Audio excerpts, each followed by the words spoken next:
I know you probably thought that the NBA is one of the coolest leagues in the sports world, known to be very accommodating and flexible. But the amount of things that have been banned in the NBA will make you really question that thought.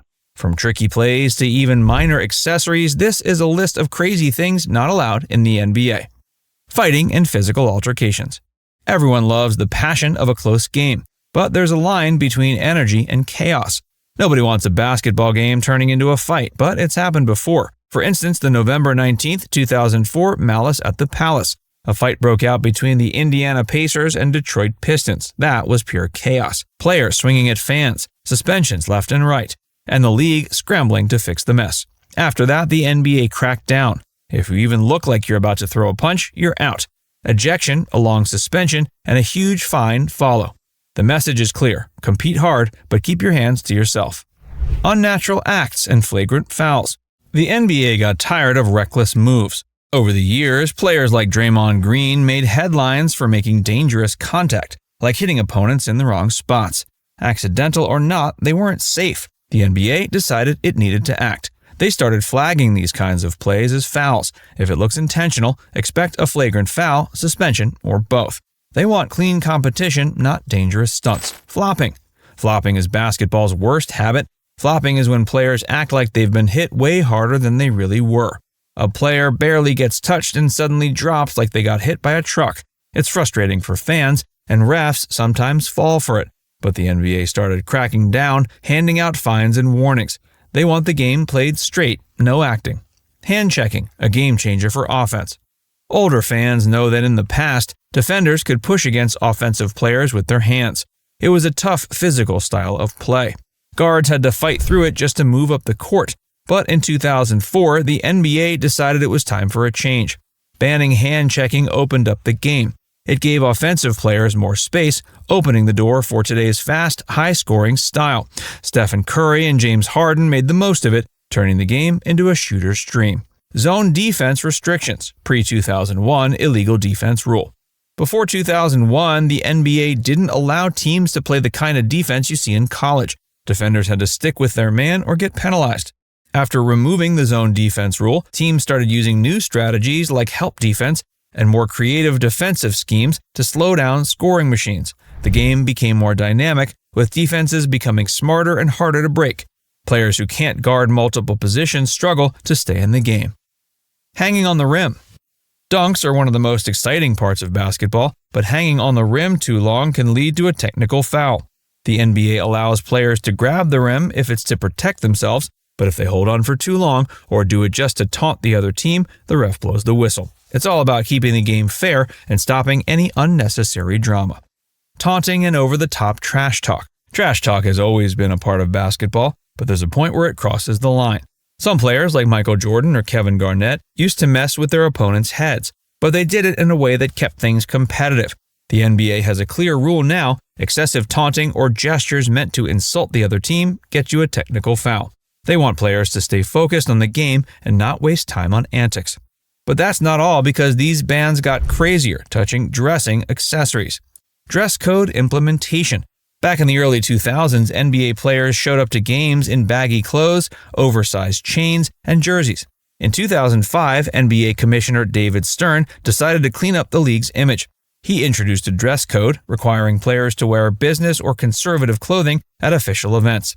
The goal was to move away from the league's connection to hip-hop culture. Players weren't happy. Allen Iverson spoke out against it, but over time, the rule shifted. Now, the NBA embraces fashion, and pre-game tunnels have turned into runways. Ninja-style headbands. For a short time, ninja-style headbands were everywhere. Players liked them, and fans thought they looked good. But in 2019, the NBA banned them. The reason?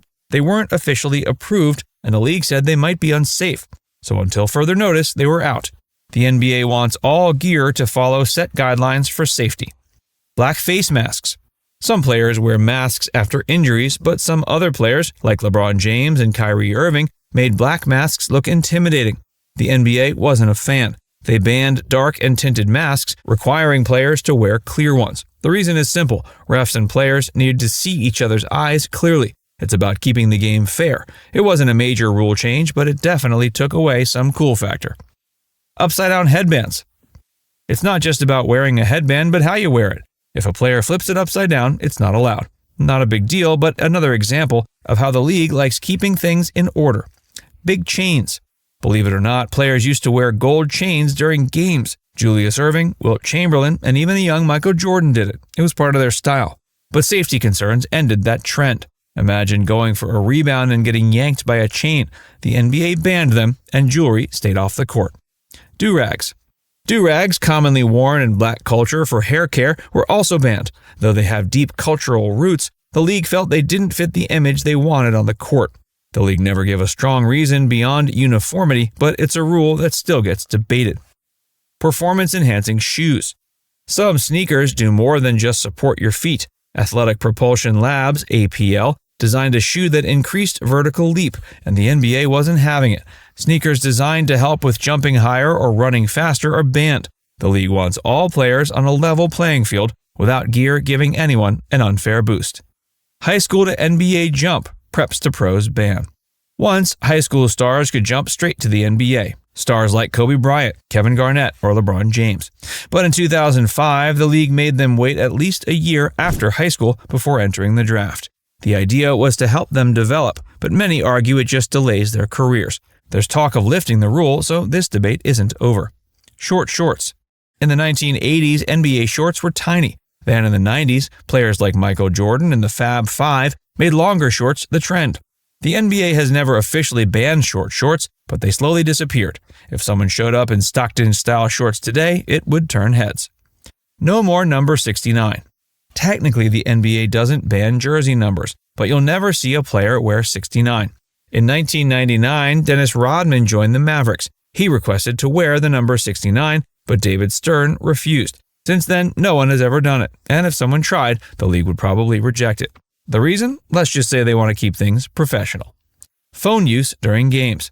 It seems obvious, but the NBA had to make it official: no phones during games. That means no social media, no texting, and no distractions from the bench. The focus stays on basketball. Non-regulation basketballs. In 2006, the NBA introduced a synthetic microfiber ball to replace the leather one. Players hated it. They said it felt weird, bounced differently, and messed up their shooting. The backlash was so strong, the league switched back after a few months. Lesson learned: don't mess with what works. Colored contacts.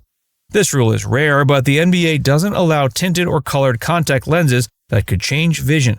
It's a small thing, but in a game where every advantage matters, they keep a close watch on anything that affects fair play. Custom mouthguards with logos or designs.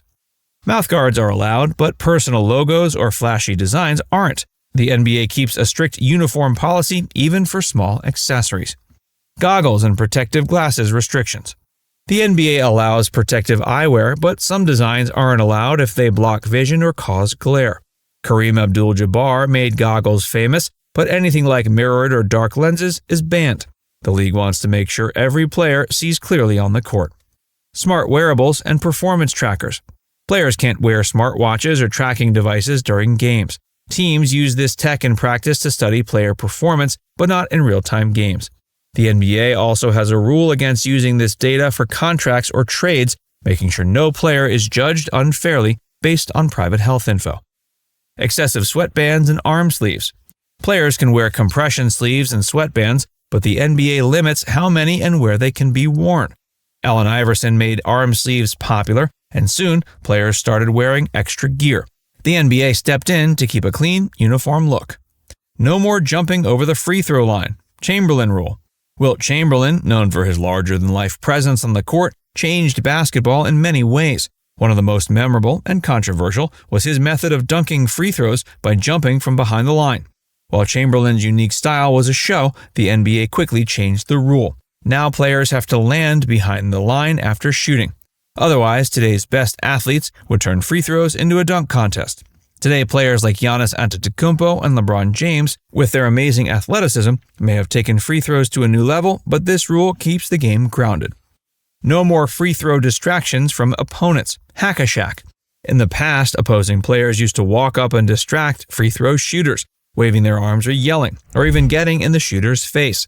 This became especially noticeable in the era of Shaquille O'Neal, who struggled at the free throw line.